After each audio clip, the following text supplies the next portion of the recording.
నమస్కారం. ఉదయరాగం కార్యక్రమానికి స్వాగతం, శుభోదయం. తొలి సంధ్య వేళల్లో మార్వెలస్ కబుర్లతో మీ తలుపు తట్టే వినూత్న కార్యక్రమమే ఈ ఉదయరాగం. ఆత్మీయ అతిథులతో అనుభవాలు పంచుకుంటూ ఆ మధురానుభవాలను మీకు అందించడానికి ఈ సరికొత్త కార్యక్రమం సిద్ధమైంది. మరి ఈనాటి ఎపిసోడ్కు శుభారంభం పలుకుదామా?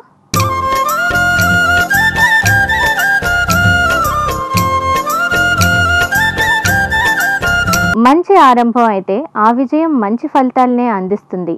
మన ఉదయరాగం కూడా అలాంటి సత్ఫలితాలే సాధించాలని ఆశిస్తూ ఈరోజు తిథి, నక్షత్ర, వార వివరాలను తెలిపే శుభయోగంతో ప్రోగ్రాంని స్టార్ట్ చేద్దాం.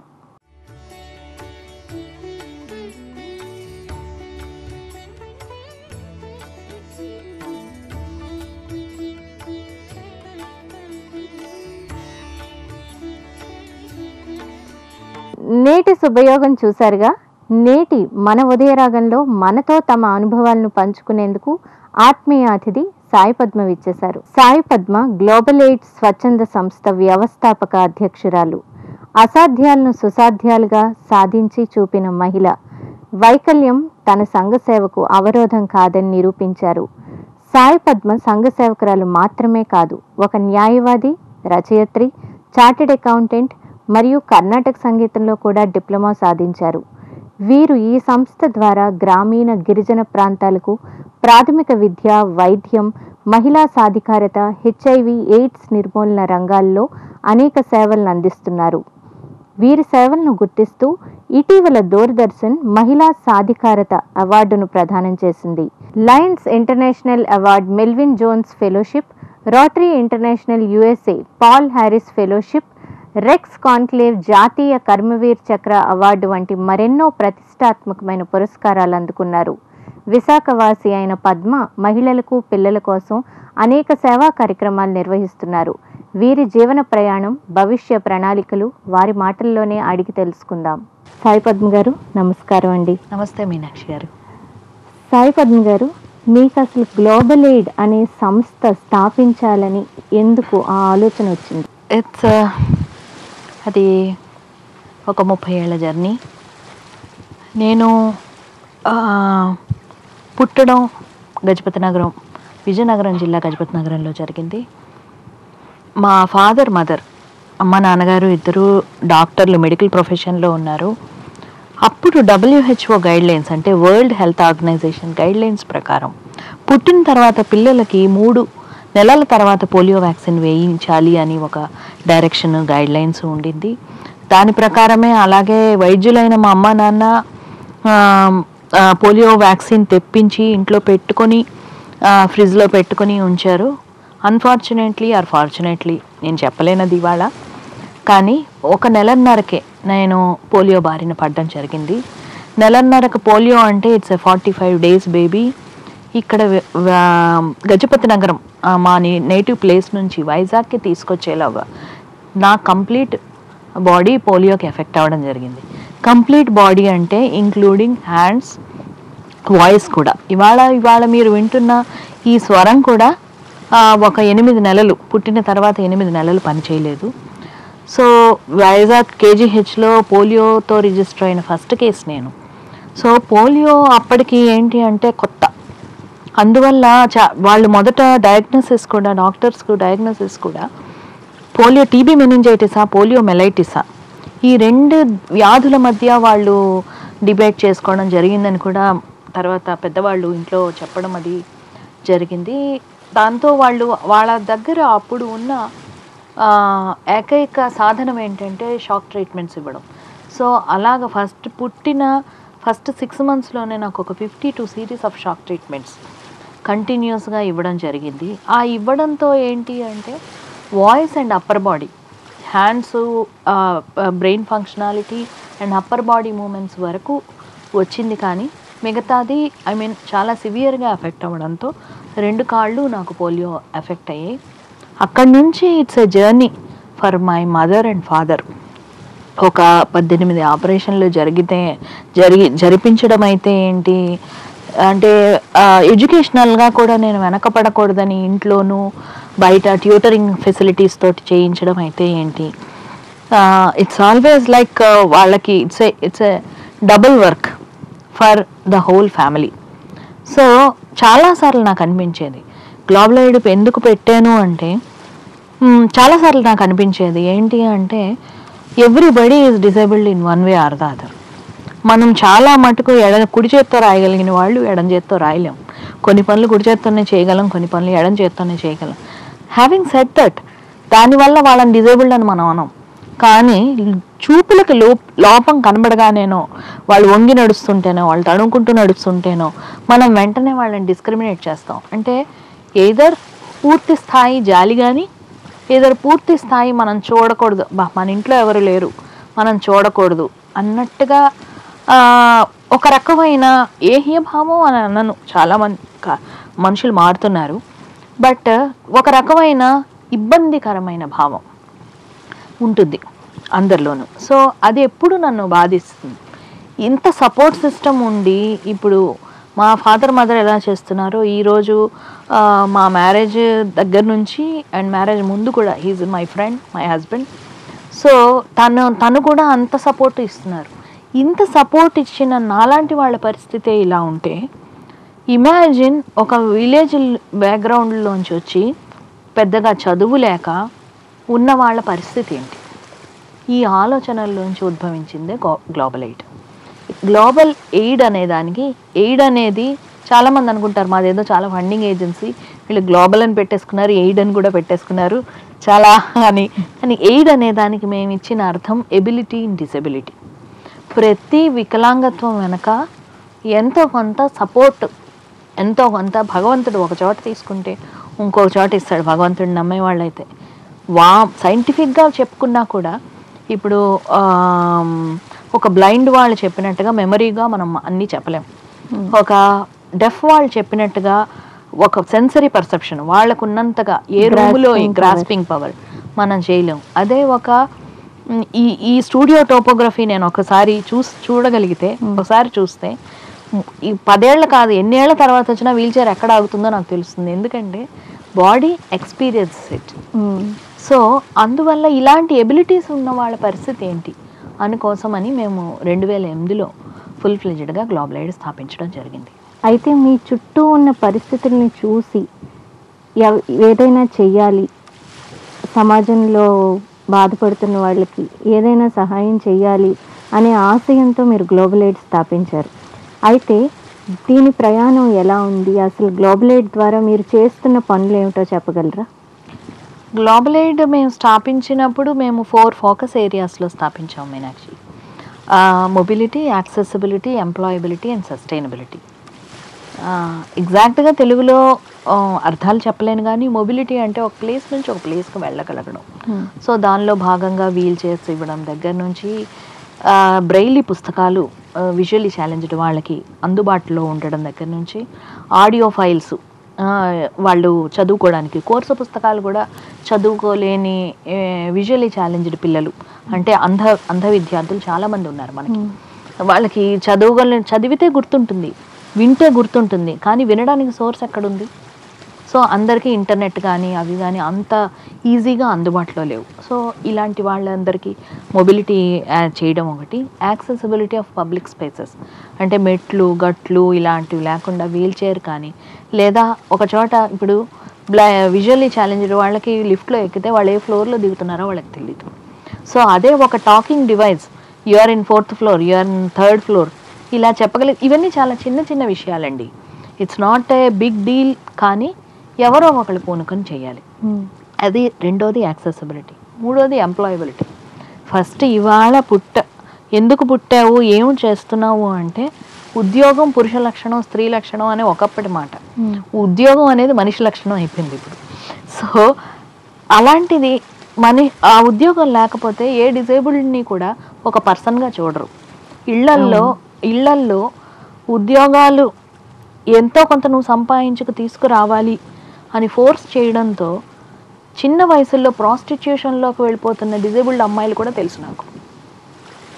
అలాగ ఫోర్స్ చేసేవాళ్ళు కూడా ఉన్నారంటే స్లైట్ డిజబిలిటీతో ఉన్న అమ్మాయిలు కానీ, డెఫ్ అమ్మాయిలు కానీ, వీళ్ళని నువ్వు ఏదో ఒక వృత్తి చేసి ఇంత తీసుకురావాల్సిందే అని ఫోర్స్ చేస్తున్నా. అంటే బయట పరిస్థితులు యాజ్ ఎ కమ్యూనిటీ పర్సన్గా నేను చాలా కాలంగా కమ్యూనిటీతో గడుపుతున్నాను కాబట్టి చెప్తున్నాను, బయట పరిస్థితులు మనం అనుకున్న దానికంటే చాలా దారుణంగా ఉన్నాయి. సో ఒక క్యాపిటల్ కంట్రీలో రేప్ అయితే మనకు అంత పబ్లిసిటీ వచ్చింది, బట్ అలాంటివి చుట్టుపక్కల ఇలాంటి పల్లెటూళ్ళల్లోనూ ఈ మన వైజాగ్ లాంటి సిటీస్లోనూ కూడా జరుగుతున్నాయి. కాకపోతే అవి అండర్లైన్గా ఉంటున్నాయి. అది వాళ్ళకి ఎక్కడ చెప్పుకోవాలి. సో ఇలాంటి వాటన్నిటికీ సస్టైనబిలిటీకి వచ్చేసరికి వాళ్ళకి లీగల్ సపోర్ట్, అది ఉమెన్ అన్నా, అండర్ ప్రివిలేజ్డ్ అన్నా, డిజేబుల్డ్ పర్సన్ అన్నా. బలహీనత అనేది ఏంటి అంటే, బలహీనత మీదే సమాజం ఎప్పుడు ఇంకా ఎక్కువ దెబ్బలు కొడుతుంది. బలహీనులు, వాళ్ళు వాయిస్ లేని వాళ్ళు చెప్పాలని ఎక్స్పెక్ట్ చేస్తుంది. మీరు చెప్పుకోవాలి కదా అని, కానీ చెప్పాలంటే ఎక్కడ చెప్పాలి, ఎవరికి చెప్తే తీరుతుంది అన్న ఈ ప్రశ్నల్లోంచి, దీనికి సపోర్ట్ సిస్టంలోంచి వచ్చింది గ్లోబల్ ఎయిడ్. సస్టైనబిలిటీ కింద మేము hub and spoke model of education start చేసి, ఎందుకంటే వీ బిలీవ్ 2 థీమ్గా మేము వర్క్ చేస్తున్నామండి, పావర్టీ అండ్ డిజబిలిటీ. పేదరికం కంటే గొప్ప బలహీనత ఇంకేమీ లేదు. సో ఆ బలహీనతని మనం అక్కడ పిల్లలు వాళ్ళు ఇది అవ్వకూడదని ఉమెన్ చైల్డ్ సెంట్రిక్గా అక్కడ ఏంటంటే hub and spoke model of education పెట్టాం. విజయనగరం డిస్ట్రిక్ట్, గజపతి నగరం మండల్, ఆంధ్ర కొండల ఏరియాల్లో ఉంటుందన్నమాట. అది ఒక హాస్టల్, గిరిజన ప్రాంతం అండి, పూర్తిగా గిరిజన ప్రాంతం. అక్కడ ఉన్న వాళ్ళు కూడా కొంతమంది చెంచు, గదబ, ఈ జాతులకి ఎరుకల వాళ్ళు. ఈ పిల్లలకి ఇంచుమించు 200 మంది పిల్లలకి ట్రైబల్ హ్యామ్లెట్ సెంటర్స్, 70 మంది పిల్లలకి అందులో హాస్టల్ మేము నడుపుతున్నాం. ప్రస్తుతానికి అది మేము చేస్తున్న కార్యక్రమాలు. ఇప్పుడు ఉదయరాగం కార్యక్రమంలో ఒక చిన్న బ్రేక్ తీసుకుందాం.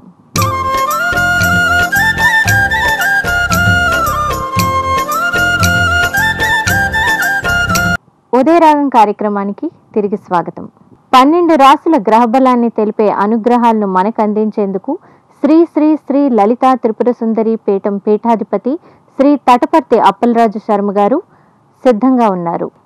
మరి మన గ్రహబలాన్ని తెలుసుకుందామా? చాలా బాగున్నాయండి మీ కార్యక్రమాలు. అయితే యాక్సెసిబిలిటీ గురించి అంటున్నారు. మీరు ఎన్నో దేశాలు తిరుగుంటారు, లేకపోతే ఎన్నో ఊర్లు తిరుగుంటారు మీ ఫౌండేషన్ పనుల మీద.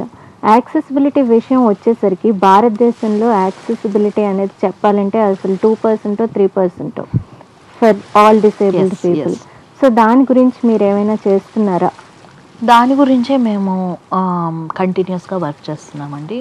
అంటే ఇక్కడ వైజాగ్ వరకు వచ్చేసరికి పబ్లిక్ స్పేసెస్ కానీ, ఈవెన్ రైల్వే ఫర్ ఎగ్జాంపుల్ బస్సులో ఎవరైనా ప్రయాణం చేయాలనుకోండి, నేను చూసాను లిటరల్గా యూనివర్సిటీలో స్టూడెంట్స్ అలా రోడ్డు మీద మిట్ట మధ్యాహ్నం ఎండలో ఇలా నేల మీద ఇలా పాకురుకుంటూ వచ్చి బస్సు ఎక్కిన సందర్భాలు నేను ఎన్నోసార్లు చూసాను. So that was very pathetic.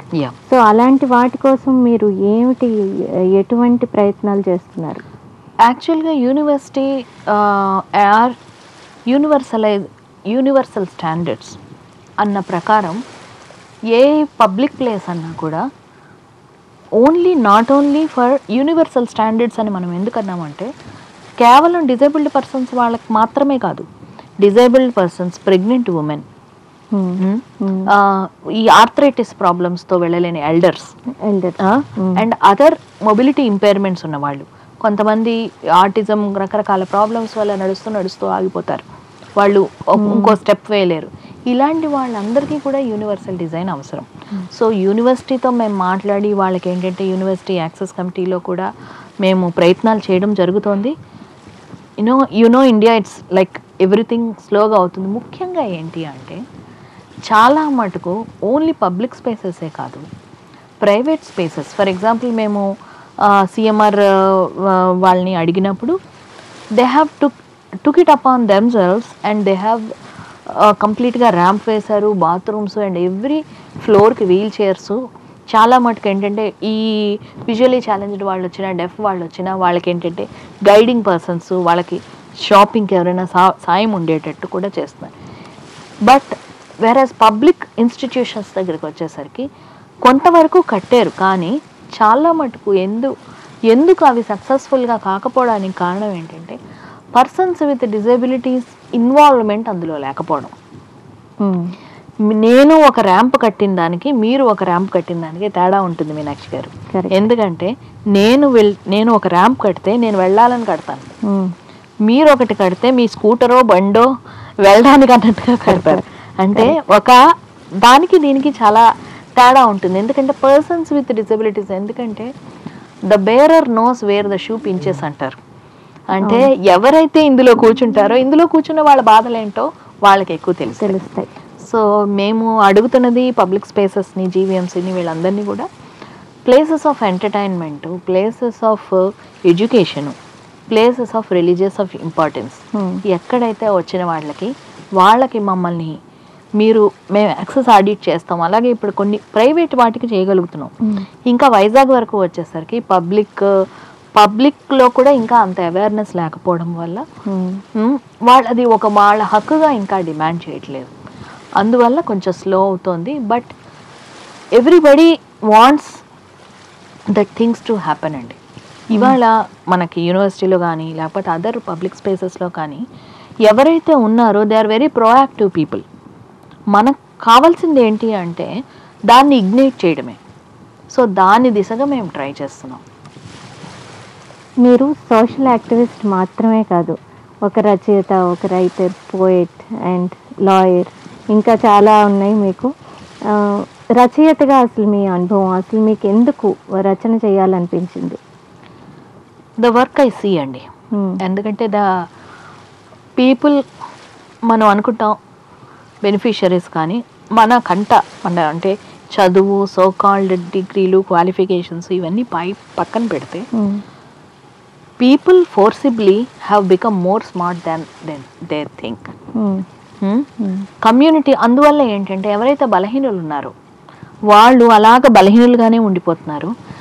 కాస్త చిన్న చిన్న వాటిల్లో కూడా, అంటే ఏదో అంటారు చూడండి, కాస్త వాళ్ళు అధిక తెలివి, కాస్త స్మార్ట్నెస్ చూపించగలిగిన వాళ్ళు మిగతా వాళ్ళ అవకాశాల మీద, మిగతా వాళ్ళ అర్హతల మీద వీళ్ళు గెయిన్ చేయగలుగుతున్నారు. ఇలాంటివి కమ్యూనిటీలో చూసి నేను రాయడం ఐ థింక్ మొదలెట్టాను. ఫస్ట్ స్టోరీ ఆంధ్రజ్యోతిలో పబ్లిష్ అయింది. ఇట్స్ అబౌట్ ఈ హెచ్ఐవి సెక్టర్లో నేను పనిచేసినప్పుడు నేను ఎక్కువ చూసింది ఏంటంటే మళ్ళీ మేనరిక వివాహాలు పెరగడం, మళ్ళీ మేనరిక వివాహాలు, కూతుర్ని మా సొంత మేనమామకి ఇచ్చి, అమ్మ తమ్ముడికి అదే మేనమామకి ఇచ్చి పెళ్లి చేయడం. ఇంచుమించు అది చాలా రకాలైన ట్రైబల్ ఏరియాస్లో కూడా ఉంది కొంతవరకు. 15 ఏళ్ళు పైబడ్డ భర్తకి భార్యకి మధ్య 15 ఏళ్ళు పైగా వ్యత్యాసం ఉన్నప్పుడు పుట్టే పిల్లలు డిసేబిలిటీ వచ్చే అవకాశం చాలా ఎక్కువ ఉంది. రెండోది ఒక రకమైన ఎమోషనల్ కనెక్ట్ ఇద్దరి మధ్య 15 ఏళ్ల గ్యాప్తో లేకపోవడం వల్ల వాళ్ళ లైఫ్ వాళ్ళది, వీళ్ళ లైఫ్ వీళ్ళది, దానివల్ల వచ్చే వీళ్ళు ఎక్కడో ఒక లైఫ్ లీడ్ చేయడం, దానివల్ల వచ్చే బాధలు, సుఖరోగాలు, వాట్ నాట్. ఒక ఉమెన్ లైఫ్ స్టార్ట్ అవ్వక ముందు 40 ఇయర్స్లోగానే ఎండ్ అయిపోతుంది. సో దాని బేస్ మీదుగా నేను రాసిన కథ మామయ్య వస్తాడంట అని. So it received a huge response. అసలు నేను కూడా ఎక్స్పెక్ట్ చేయలేదు. నేను మా husband we couldn't lift phone అనమాట, అంత కంటిన్యూస్గా. అండ్ మనం అనుకుంటాం ఎందుకంటే మనం ఎదిగాము అనేసి. ఈ చుట్టుపక్కల ఉన్న ఏరియాస్ నుంచే కాదు, చిత్తూరు, హైదరాబాద్, తెలుగు స్పీకింగ్ ఏరియాస్లోను, చెన్నై నుంచి కూడా వస్తున్న ఫోన్ కాల్స్ చూస్తుంటే చాలా ఎడ్యుకేటెడ్ ఫ్యామిలీస్లో కూడా మనం ఏంటంటే ఇంకా ట్రెడిషన్ ఒకటే చూస్తున్నాం, కానీ ట్రెడిషన్లో ఉన్న ప్రాక్టికాలిటీని చూడట్లేదు. ఒకప్పుడు అష్టవర్షాత్ భవేత్ కన్య అన్నప్పుడు, అప్పుడు చిన్నప్పుడు చేసినప్పుడు ఆ మేనమామకి ఆమెకి 3 ఏళ్ళు 4 ఏళ్ళు తేడా ఉన్నప్పుడు that's a different issue. Maybe అప్పుడు కూడా ఆస్తులు పోకూడదన్న అవసరాల కోసం. ఇవాళ న్యూక్లియర్ ఫ్యామిలీస్లో కూడా వీళ్ళు ఇలా చేస్తూ ఉంటే దానివల్ల వచ్చిన డిజేబుల్డ్ పిల్లలు కానీ, దానివల్ల చాలా ఫేమస్ వాళ్ళు చెప్పారు కొంతమంది నాకు, ఏంటి అంటే ఇది చేయగలిగాం కానీ మళ్ళీ ఆ మాట ఇది లేకుండా మళ్ళీ ఇలా మేనరిక సంబంధాలు చేయడం. అంటే గ్రామీణ ప్రాంతాల్లో ఏమవుతుందంటే అక్కడ డబ్బు లేక, poverty is the main reason to enter in to these kind of marriages. చాలా డబ్బున్న కుటుంబాల్లో కూడా ఇదే తతంగం కొనసాగుతుంది. అది ట్రెడిషన్ అండి, సంప్రదాయం కాదు. వాళ్ళ ఆస్తులు వాళ్ళ దగ్గరే ఉండిపోవాలి, బయటికి వెళ్ళకూడదు. ఈ కాన్సెప్ట్ వలన అది అలా కొనసాగుతుంది. ఎందుకంటే అంటే people live on their conveniences and insecurities. So డబ్బే ప్రధాన కారణం అంటారు. డబ్బు ప్రధాన కారణం కాదు, డబ్బు is the altar ego of the person అయిపోయింది. ప్రధాన కారణం కూడా కాదు, ఇంకా అంతకంటే పెద్ద మాట ఏమైనా ఉంటే దానికి వాడాలి. ఫర్ ఎగ్జాంపుల్, ఒక మనిషి equal to his or her bank balance or his or her ఇది అయిపోయిన తరుణంలో, అంటే నేను ఎవరిని తప్పు పట్టట్లేదు, బట్ దానివల్ల వచ్చిన ఒక జనరేషన్ చేంజ్ కానీ, దానివల్ల వచ్చిన కొత్త డిజబిలిటీస్ని కానీ, I have a beneficiary whose 3 of the 3 children are disabled. So ఇలాంటి వాటన్నిటికీ ఒక్కోసారి ఆన్సర్లు దొరక్క చాలా మటుకు నా కథలన్నీ నా నిస్సహాయతలోంచి వచ్చినవి. సో మీ చుట్టూ ఉన్న పరిస్థితులే మీ కథలు. అంటే ఫాదర్ నుంచి అబ్యూస్ కానీ, ఆల్కహాలిక్ ప్రాబ్లమ్స్ కానీ. I worked with alcoholic groups and I worked with mostly children with HIV AIDS పిల్లలు తోటి వాళ్ళు వర్క్ చేస్తున్నప్పుడు వాళ్ళకు వెయిన్ దొరక్క డాక్టర్స్తో సహా ఏడ్చిన క్షణాలు ఉన్నాయి, నర్సెస్ వీళ్ళు. ఎందుకంటే ఓ చైల్డ్ సఫర్ అయితే ఎవరికైనా లైఫ్ అంటే ఎవరికైనా చాలా పించింగ్గా అనిపిస్తుందండి. ఫర్ ఎగ్జాంపుల్, ఇవాళ మార్నింగ్ నుంచి అనుకుంటున్నాం ఒక అమ్మాయి అందులో గోతిలో పడిపోయింది. So the kind of thing, then what kind of smart we're living in. మన స్మార్ట్నెస్ మనం ఇంకా బాగా బతకడానికి ఉపయోగపడాలి, ఇంకా చాలా ప్లెజర్ ఎంజాయింగ్గా. అంటే this life is such a God's gift. So అలా కాకుండా మనం దాన్ని ఏంటంటే ఎక్కడికక్కడ ఏంటంటే ఇంకా ఇన్కన్వీనియన్స్లు చేసుకుంటూ ఉంటే ఉన్న బాధలోంచి వచ్చిన, ఎందుకంటే అన్ని సమస్యలు నేను తీర్చలేని సమస్యలు నా నిస్సహాయతలోంచి వచ్చినవే నా కథలు.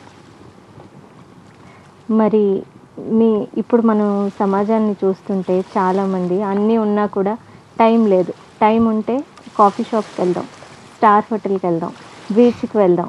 కానీ అసలు ఇంత డిసెబిలిటీతో కూడా మీరు ఇలా చేయగలుగుతున్నారు, ఇంత వర్క్ చేయగలుగుతున్నారంటే మీ వెనక సపోర్ట్ కానీ ప్రోత్సాహం కానీ మీ భర్త ఆనందదే కారణం. చాలామంది అంటారు behind every successful man there is a women అని. నేను ఎప్పుడు అనేది ఏంటంటే behind me there are 2 equally able men who is supporting me all the way. One is my father, doctor BSR Murthy. Like చాలామంది ఏంటి అంటే డిజబిలిటీ అనగానే సమాజం మనకు కొన్ని సలహాలు ఇస్తుంది. ఏంటి అంటే ఇంతవరకే చదివించండి, ఎందుకు ఈ టైంలో పెళ్లి చేయండి, ఎందుకు టైం వేస్ట్ అంటే, లేదా ఇంతకంటే మీరు ఇన్వెస్ట్ చేయొద్దు, ఇలాంటివి కామన్గా ఇచ్చేస్తారు. అంటే వాళ్ళ ఇన్సెక్యూరిటీలోంచి, వాళ్ళ భయాల్లోంచి. So whereas he try to nurture me, or తను కానీ మా అమ్మమ్మ మా పిన్ని కానీ, they try to nurture me as a human being with all my weaknesses and strengths. And then my husband Anand. So ఇవాళ నేను ఐఎమ్ జస్ట్, అంటే బేసికల్గా చెప్పాలి అంటే I'm just the only brain and 2 hands that are working. He is the legs that I don't have. So ఇంతకంటే ఏం చెప్పలేను. Lot of credit goes to him. Yes, naturally so. ఎందుకంటే అండి డెవలప్మెంట్ ఈజ్ ఆల్వేస్ ఇంక్లూజివ్కి వచ్చేసరికి మనం చెయ్యలేని కొన్ని పనులు delegate చేయలేం, కానీ దాని వెనకాల ఉన్న ఆశయాన్ని అర్థం చేసుకొని చేయగలిగితే అది చాలా ఇట్స్ ఎ మిరకిల్. బేసికల్గా I'm a fortunate person to witness that miracle in the form of Anand. ఎందుకంటే బేసిక్గా కూడా మ్యారేజెస్లో ఏంటవుతుందంటే women is a care provider. ఎంత బాగా వండితేనో, ఎంత బాగా పిల్లల్ని పెంచితేనో, లేకపోతే ఎంత బాగా ఉద్యోగం కూడా చేసి, ఇప్పుడు అదొక అడిషనల్ రెస్పాన్సిబిలిటీ ఆడవాళ్ళకి. సో ఎంత బాగా ఉద్యోగం చేసి డబ్బులు తెస్తేనో నువ్వు అంటే ఉత్తమ మహిళ కేటగిరీ వస్తున్న ఈ రోజుల్లో.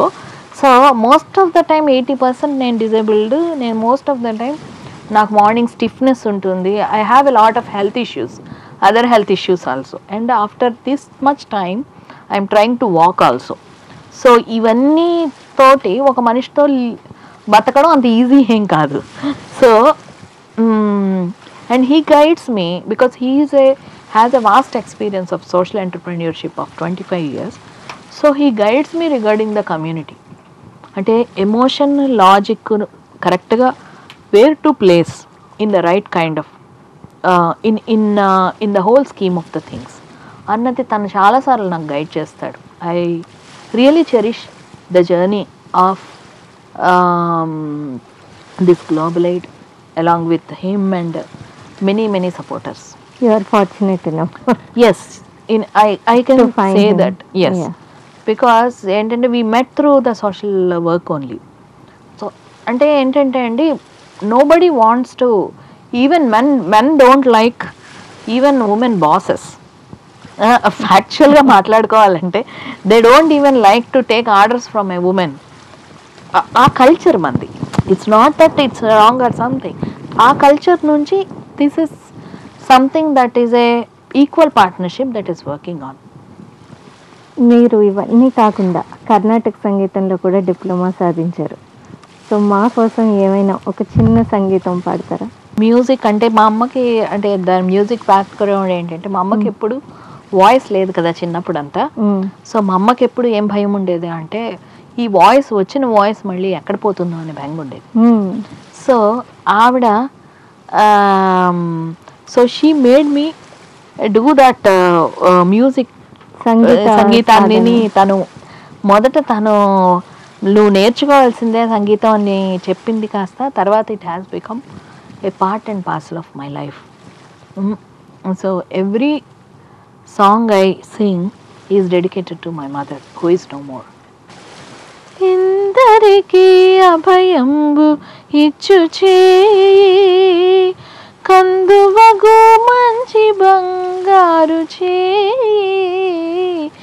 ఇందరికీ అభయంబు ఇచ్చు చేయి, వెలలేని వేదములు వెదకి తెచ్చిన చేయి. చినుకు గుబ్బలి కింద చేర్చు చేయి, వెలలేని వేదములు వెదకి తెచ్చిన చేయి. చిలుకు గుబ్బలి కింద చేర్చు చేయి, కలికియగు భోకాంత కౌగిలించిన చేయి. కలికియగు భోకాంత కౌగిలించిన చేయి, వలనైన కొనగోళ్ళ వాడి చేయి. ఇందరికీ అభయంబు నిచ్చు చేయి, కందువగు మంచి బంగారు చేయి. ఇందరికీ అభయంబు ఇచ్చు చేయి. చాలా బాగా పాడారండి. మీరు కర్ణాటక సంగీతమే కాదు, నేను విన్నాను ప్యారడీ పాటలు కూడా రాసి పాడతారు అని.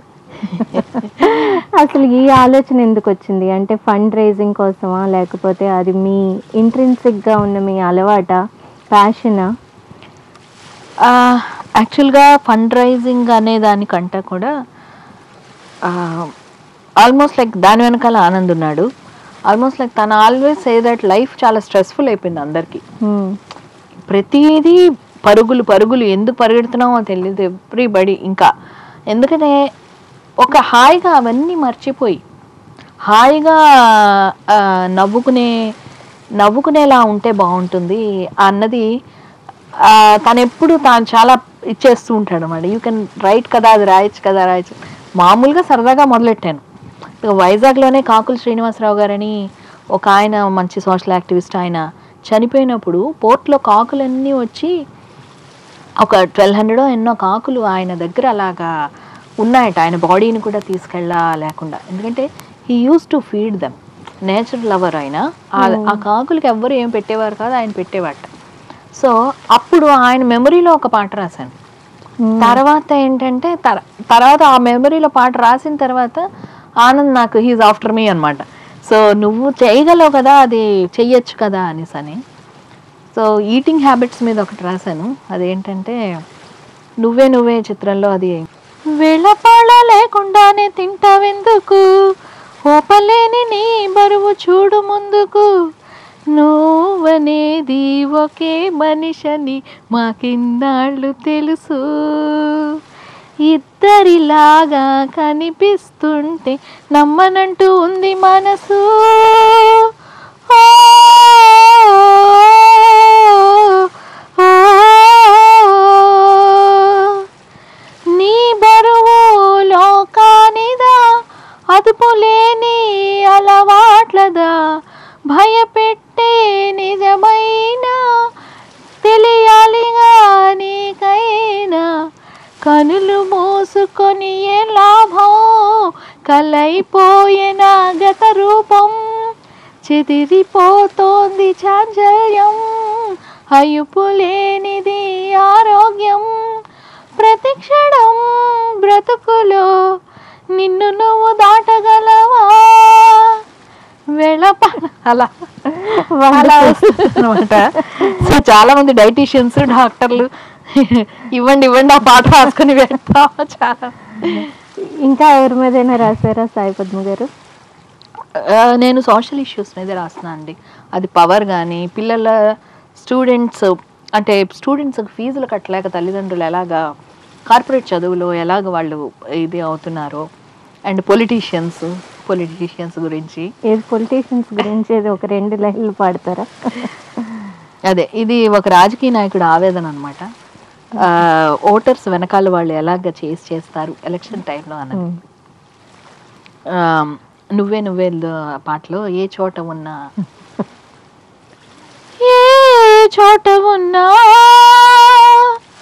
మీ వెంట రావా, సముద్రమంతా మా ఆశలతో సారాలవుతుంటే, ఎడారి అంతా నీ కన్నుల్లో సారోల వలలవుతుంటే, ఓటు మీరు మాకు వేస్తే మాటు వేసి కాటు వేస్తాం ఓటరు,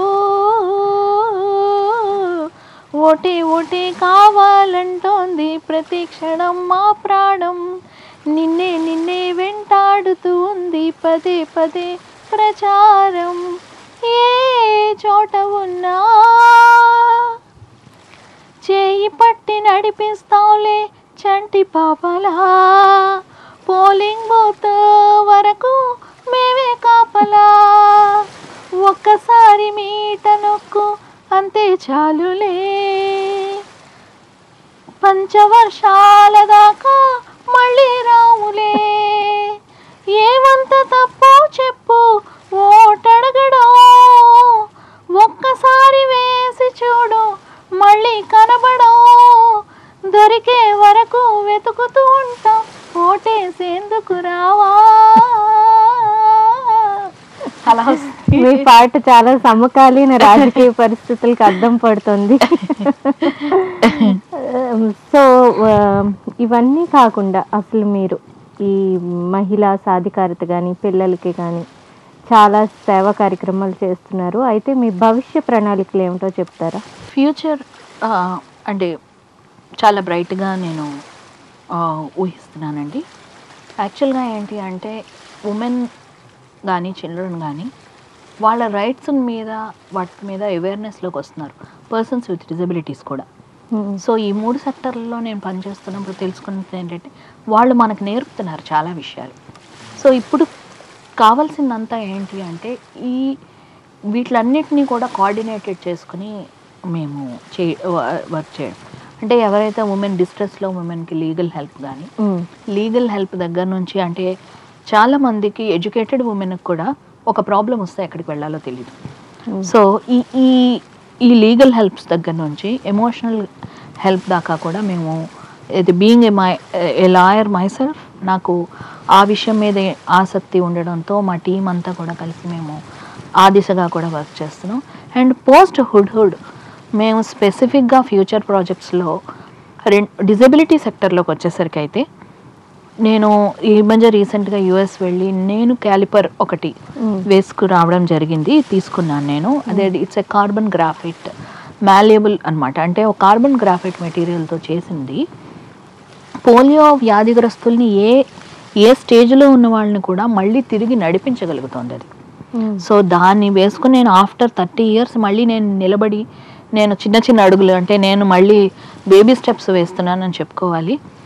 అది నేను నడవగలుగుతున్నాను. నాకంటే లెస్ డిసేబుల్డ్ వాళ్ళకి ఇంకా ఉపయోగపడుతుంది అది నాకు. బికాజ్ నాకు స్పైన్ కూడా ఇన్వాల్వ్ అయింది, అంటే నాకు వెన్నెముక కూడా ఇన్వాల్వ్ అయింది. వెన్నెముక వంగిపోయింది అనమాట, వంగి నడవడం వల్ల. దానికి కూడా ఆపరేషన్ చేశారు. సో ఇంత డిజేబుల్డ్ పర్సన్ని నేనే అది చేయగలుగుతున్నప్పుడు ఇంకొంచెం తక్కువ ఉన్న వాళ్ళు కానీ, పిల్లలకు కానీ, ముఖ్యంగా ఎదిగే వయసు కదా వాళ్ళది, పిల్లలకి చాలా చేయగలం. అందుకని ఆ కొలాబరేషన్ ఒకటి ప్లాన్ చేస్తున్నాం. ఇండియాలో అది లేదు, తక్కువ కాస్ట్కి ఇండియాలో అది దొరకగలిగితే వైజాగ్ లాంటి ప్లేస్లో, అంటే ఇవాళ డిస్టెన్స్ పెద్ద ప్రాబ్లం కాదు. చాలామంది చాలా చోట్ల నుంచి ఇండియాలో, కనీసం కంట్రీలో దొరకగలిగితే అది బాగుంటుందని అది ఒకటి ప్లాన్ చేస్తున్నాం. రెండోది పావర్టీ లెవెల్ తర్వాత, హుడ్ తర్వాత ప్రపంచం అంటే మనకు వైజాగ్ వరకు everything before hood after hood లాగా అయిపోయిందండి. ముఖ్యంగా ఒక పేదవాడి జీవితం అనేది పూర్తిగా అతలాకుతలం అయిపోయింది దానివల్ల. సో ఇక్కడ నుంచి ఉన్న ఈ బెల్ట్లో ఉన్న ఫిషర్మెన్ కమ్యూనిటీస్ కూడా వాళ్ళకి లైవ్లీహుడ్స్ కానీ, వాళ్ళకి ఏదైనా సపోర్ట్ సిస్టమ్, వాళ్ళు ఏది బెస్ట్ చేయగలరు అంటే, ఇవాళ ఒక ఫిషర్మెన్ రోజు మీద సముద్రం మీదకి వెళ్ళినా కూడా ఒక 100 రూపాయలు కూడా ఒక సంపాదించుకోలేని పరిస్థితి. అంటే ఒక డైలీ వేజ్ లేబరర్కి కన్స్ట్రక్షన్ ఏరియాస్లోనూ ఉన్న వాళ్ళకు వచ్చిన పాటి మనీ కూడా వాళ్ళకి రానప్పుడు, కాస్ట్ ఆఫ్ లివింగ్ ఉన్న ఇలాంటి సిటీలో బతకడం వాళ్ళకి లైఫ్ చాలా కష్టమైపోతుంది. సో లైవ్లీహుడ్స్ అంటే మనం స్మార్ట్ సిటీకి మనం కూడా కొంతవరకన్నా స్మార్ట్ లైవ్లీహుడ్స్ కూడా కావాలి. దాని దిశగా మేము ట్రై చేస్తున్నామండి. మీ కార్యక్రమాలన్నీ విజయవంతం అవ్వాలని కోరుకుంటున్నాం సాయి పద్మ గారు. All the best. బట్ మీరు ఈ జనరేషన్కి మీరిచ్చే సందేశం ఏమన్నా ఉందా? సందేశం అంటే అంత బట్ నాకు ఒకటే అనిపిస్తుందండి ఎప్పుడూను, ఎవ్రీ రాత్రికి పగలు ఎలా ఉంటుందో, every disability has some ability hidden in it. So everything has a purpose. So why దాన్ని మనం చేయగలిగిన పనిని వెతుక్కుంటే చాలు. We will be busy and also we will be the most contributing member to the society. And disabled పర్సన్స్కి, ఉమెన్కి, ఏ బలహీన కన్నా వాళ్ళకి ఆర్థిక స్వాతంత్రం చాలా ఇంపార్టెంట్. ఆర్థిక స్వాతంత్రం, ఆర్థిక స్వావలంబన దిశగా, అంటే ఎకనామిక్ ఎంపవర్మెంట్ లేకపోతే ఏ పనులు జరగవండి. ఆ ఎకనామిక్ ఎంపవర్మెంట్ దిశగా అందరూ వర్క్ చేయాలి. సో అది చేయడానికి మనం ఏంటంటే, ఇప్పుడు ఫర్ ఎగ్జాంపుల్ డిజేబుల్డ్ పర్సన్ని నన్ను 3rd ఫ్లోర్లోకి వెళ్ళి ఒక జాబ్ చేయమంటే నేను చేయలేను. కానీ ఇదే 1st ఫ్లోర్లో ఉన్న స్టూడియోకి వచ్చి వాళ్ళు మాట్లాడుతున్నాను కదా, ఇలాగ ఉద్యోగాలు చేయగలిగిన వాళ్ళు, చేస్తున్న వాళ్ళు చాలామంది ఉన్నారు.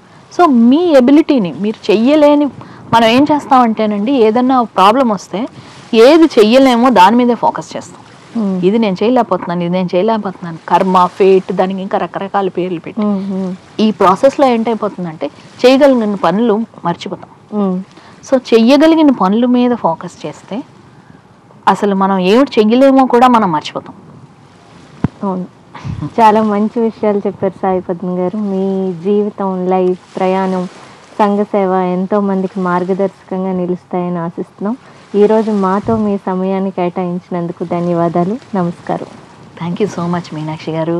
అండ్ ఫర్ ఎవ్రీ ప్రేక్షకులు చూస్తున్న వాళ్ళందరికీ కూడా డెఫినెట్గా డిజేబుల్డ్ పర్సన్స్కి కావాల్సింది సింపతి కాదు, ఎంపతి, అంటే కంపాషన్ అనమాట. వాళ్ళు ఏం చేయగలరు అని వాళ్ళకు కొంచెం సాయం చేయండి. You will see the miracles.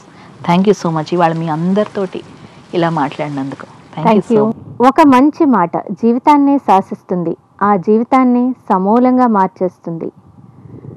వేదాలు, పురాణ గ్రంథాలు, చారిత్రక పురుషులు, మహనీయులు ఎందరో ఇలాంటి అద్భుత వాక్కులను మనకు అందించారు. ఈ వాక్కుల స్ఫూర్తి ప్రపంచానికి ఎన్నో అద్భుతాలను అందించింది. అందుకే ఆ స్ఫూర్తితోనే మన ఉదయరాగం రోజుకొక మంచి మాటను ఆనిముత్యాలుగా మీకు అందిస్తూ ఈరోజు ఆనిముత్యాలు.